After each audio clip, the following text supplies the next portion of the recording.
Are you a cyborg? If you have a cell phone or watch, you may be a cyborg. If you use your computer consistently, you may also be a cyborg. Isn't that crazy? A cyborg is a cybernetic organism that's normal capabilities are enhanced by a robotic device. Think about that for a moment. We use cell phones today to communicate with people that aren't even within talking distance, and we can communicate with people all over the world. That is a prime example of enhancing your capabilities. Do you think that you are a cyborg now? Because you couldn't be. I'm just a silly robot telling you that you could be a cyborg. How ironic. Hee hee hee.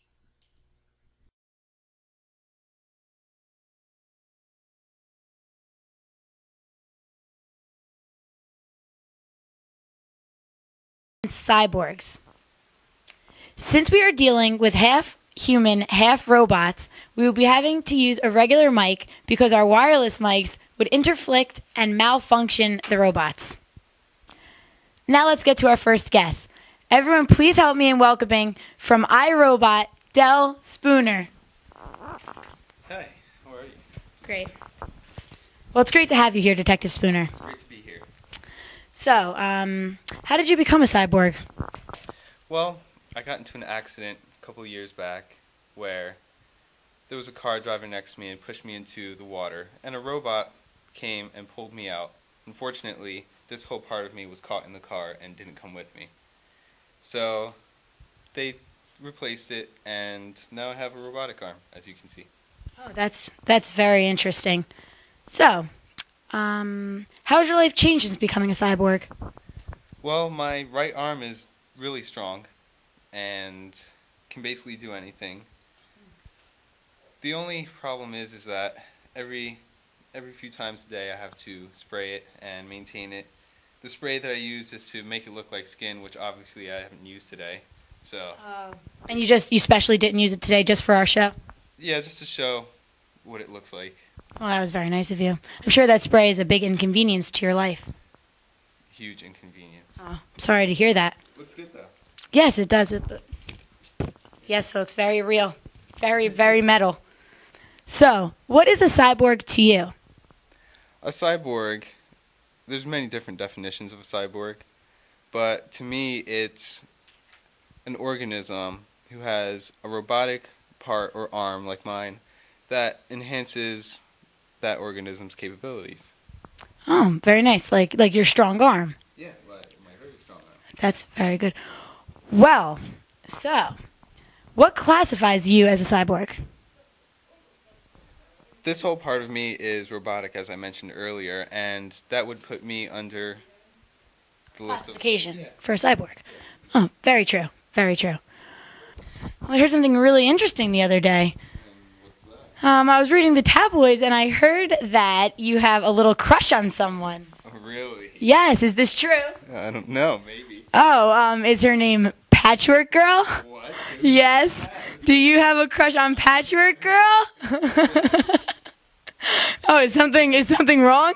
No. Are you Patchwork Girl? I think we found a glitch, folks. Oh, is something wrong? We're gonna bring out Patchwork Girl. I'm gonna go now. All right, can we please have someone come in? Thank you. Oh well, that was very unexpected. Well, all right, now everyone join in welcoming Patchwork Girl. Hello, Patchwork Girl. Hi. It's very nice to have you here. Thank you. And it's nice to be here. Oh, that's good. Okay, now let's get down to it. So, Detective Spooner, I heard he has a crush on you. How do you feel about that? I disagree with all of his thoughts. I don't like that man. Well, that's a very strong opinion. Is any reason you don't like him in particular? He thinks cyborgs are people you have to be mechanical, but I consider myself one, and he doesn't think I am one. So we just disagree there, and it annoys me. The tension rises. Folks, the tension rises. This makes for good TV, I'll tell you that. Okay. Some people don't consider you a cyborg, like Detective Spooner. Why do you think you're a cyborg? I was made with a bunch of different parts, and I need them, like the cyborgs need their mechanical parts to survive or just to like enhance their abilities, and I need all my parts that my creator made me with to function. So instead of robotic parts, I was just made with human parts that I need in everyday life. That's very true. I see that you have a few scars and some patches. Patchwork girl.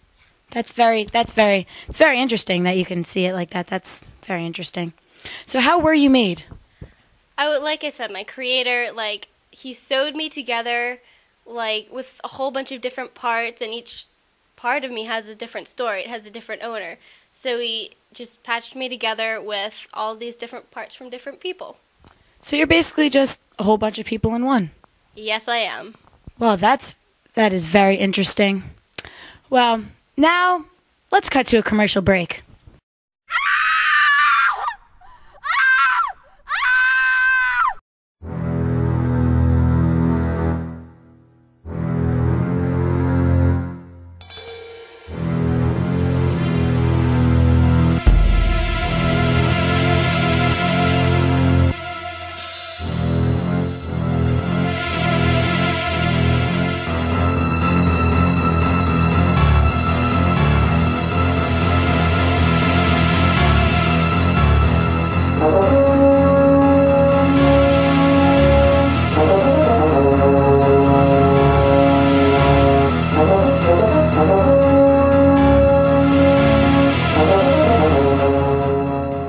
Welcome back. Will everybody please help me in welcoming Kevin Warwick.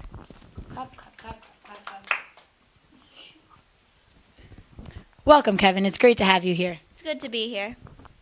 So, rumor has it that you are a real human cyborg. Is this true? Yes, I am. Well, how did this happen? I had a temporary chip inserted into my left wrist, and this was able to help me generate signals by moving my thumb by them attaching the chip into my medial nerve. Wow, that's pretty interesting. What could this help you do? This allowed me control an electric wheelchair, and it also had me able to move doors by myself and open windows and things like that. Wow, very interesting. That seems very cool. So you are a real human cyborg? Yes, I am. Technically, right now, I'm not because they took the chip out, but I would definitely do it again.